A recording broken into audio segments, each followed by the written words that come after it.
Today, I'm actually going to do an episode on the back of something somebody sent me a message on Instagram, actually, a few days ago.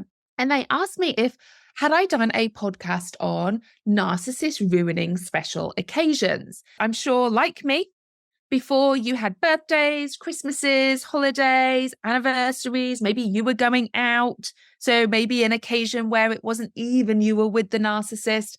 Something happened where it meant that when you were at that special occasion, whatever it was ruined, basically. The narcissist had ruined it. So I'm going to go through some examples. So first, I'm going to talk to you about things like birthdays. Now, not necessarily their birthday, but your birthday, maybe your children's birthday, maybe a family member's birthday where you're going to their house, you're going to celebrate. Now, what narcissists can do is before you go or before things happen, think about it. Narcissist is a deeply wounded individual, so they want the attention on them. They want everybody else to soothe their own wounds. So if you imagine if there's a special occasion and it's someone else's special occasion, oh, no, they can't have that.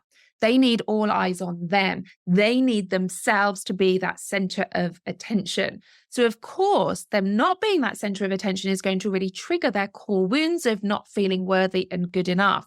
Now, that could be the same for us, you might say. You might say, well, you know what? I like my wounds being soothed as well. I hear you, but you would not behave in the way that a narcissist does.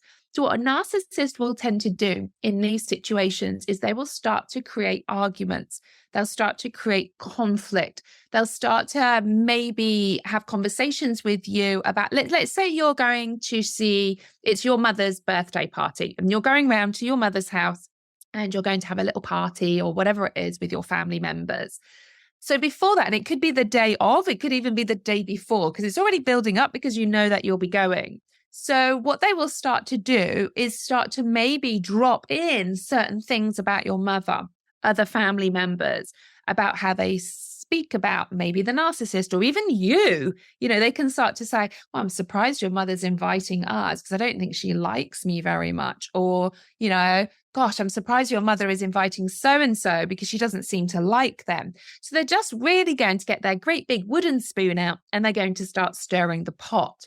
And you very likely will start to say, oh, no, that's not the case. Or no, she does like you, however that may be. But they are going to keep pushing and pushing and pushing up until you then get triggered because for whatever reason, and you start to respond and react and you start to project your pain outwardly because then you're worried about if you go, how will they behave? If you go, what will the atmosphere be like?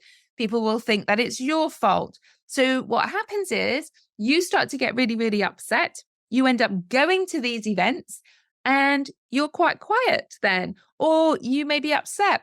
Or like I used to do, you go the other extreme and you're like, Miss Happy at these events because you have to show the world that everything is all okay and you need to do all of these things and you are exhausted. So you come back from them and you literally just want to crash and burn in your bed because they've literally made you so on edge. You're really in that sympathetic response in your nervous system, pumping out all of that cortisol because you're literally on edge. You're on eggshells at these family occasions because they've literally ruined it for you because they want to be the center of attention. So you know what? If they're not the center of attention, they're going to ruin it for you as well. So, and again, let me know if you can relate to these.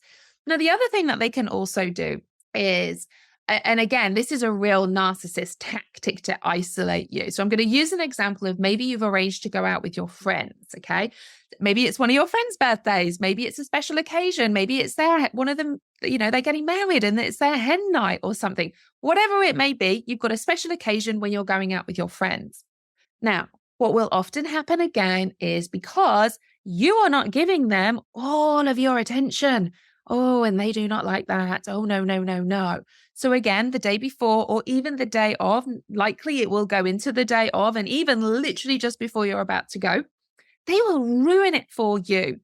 They will either say something about your friends, they will try and make you feel bad. You might get dressed up, for instance, and they might say things like, oh, you're wearing that. They're just going to, these insidious little drops that they're going to start to put in your mind about you're not good enough, you don't love them because you are going. They're just going to sit there on their own, and ultimately you're going with that friend. She doesn't really like me, but you're still going to go. Where's the loyalty in that? All these types of sentences. So what will happen is one of two things, usually. One, you end up not going, you cancel because you say you're poorly or something like that. I've been there and done that. Or you go, but rather than being present in the moment of this wonderful celebration maybe that you have with your friends, what you are in the whole night is you're texting and messaging your partner because you're trying to make them feel better about the fact that you are out and meant to be having a good time with your friends. So they kind of ruin your night, because even though you're maybe with your friends, you're not really with your friends. You're really worried about what the atmosphere is going to be like when you get home. And very often when you get home, there's going to be hell to pay. So there will be arguments, there will be conflict. You'll end up apologizing for going out. And then what happens in the long run is you just stop going out. I know with my ex-husband, he worked for an airline. He was cabin crew. So he was away quite a lot. I'd got no childcare either because my mum had passed away. So I didn't go out at all, really, when he was away, other than just doing kid stuff in the day.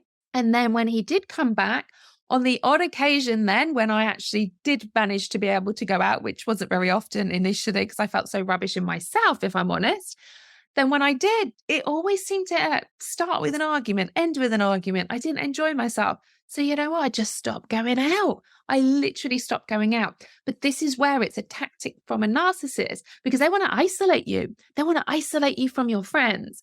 So again, you isolate yourself even more, which is a tick, tick, tick for the narcissist, because that's exactly what they want to happen. So I had very few friends when I was in my relationship with the narcissist, because I would isolate myself and became very, very untrusting, particularly of women friends. So I'm really interested to know, does the narcissist in your life, have they sabotaged celebrations? Have they sabotaged this?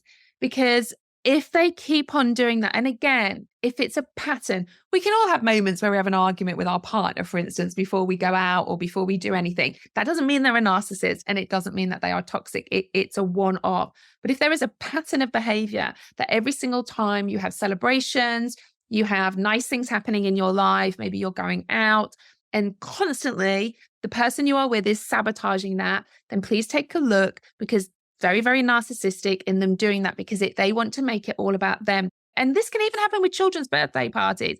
I would end up being on edge at my children's birthday parties because there'd always been an argument beforehand. There would always be some kind of drama that he would create beforehand that would never make these experiences truly joyful and beautiful, because he'd ruin them all, like literally. Ultimately, if there's a pattern of this behavior, they will not change. They won't change. So you are either going to have to change how you navigate the landscape when you have these parties, events, and celebrations, or start to create an exit strategy of how to leave. And remember, you must do this safely as well. It's really, really important. So I hope that is validating for you. If you feel isolated from friends, look at those reasons why. If you feel like the person in your life is spoiling these events, take a good look, because that isn't normal. That is not what we classify as a healthy relationship. Hopefully this podcast has been helpful in knowing you're not on your own in any of this, because you're not. And there is light, there is hope, and you can heal after the trauma of narcissistic abuse. So take care, my friends. Lots of love to you. Make sure you come and join my Facebook group. The link is in the show notes for you, and I will see you on the next podcast.